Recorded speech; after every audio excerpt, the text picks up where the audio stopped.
Not long ago, I was chatting with a fairly well-known conservative personality.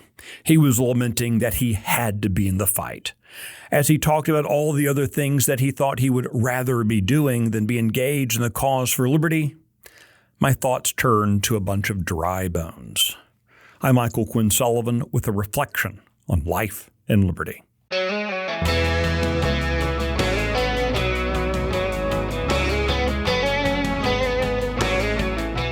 The prophet Ezekiel was told by God of the rebirth of Israel.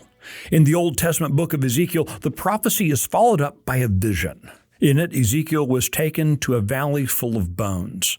At God's insistence, Ezekiel spoke words over the bones, and they began to regather into men, taking on muscle and skin, and eventually the valley was filled with a mighty army. There are numerous interpretations of that section of Scripture, which are a lot more theologically heady than what I'll offer here today. My read of that passage and applying it to my own life is similar to how I read the words of John the Baptist in Matthew 3. There we find John the Baptist warning people about the arrogance of their lineage. Quote, "God is able from these stones to raise up children for Abraham," he said. In other words, I might not be as necessary as I might like to presume. With that in mind, I find great joy in being allowed to do what I do every day. I meet men and women who joyfully volunteer their time and fortunes in the fight for liberty in our republic. They are the rule, not the exception. But there are some people, like the fellow I mentioned above, who like to grumble. They want to be seen as reluctantly recruited into the fight because of some uniquely exalted quality they believe they possess. They seem to suggest that were it not for being conscripted, they couldn't care less about the issues confronting us, much less be involved. That must be exhausting. If we're honest, very few of us are actually up to the task of saving the republic.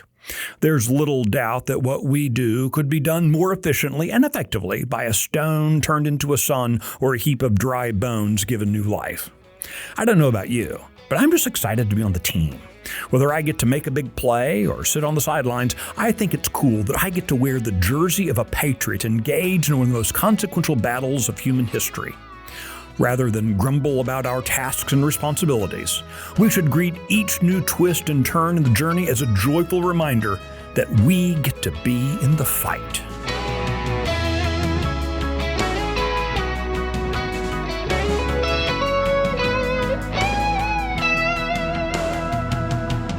If you like today's reflection, be sure to subscribe, rate it, leave a review, and encourage your friends to listen. The Reflections podcast is presented by Texas Scorecard, and today's edition was produced by Luke Marshall in the 1836 studios.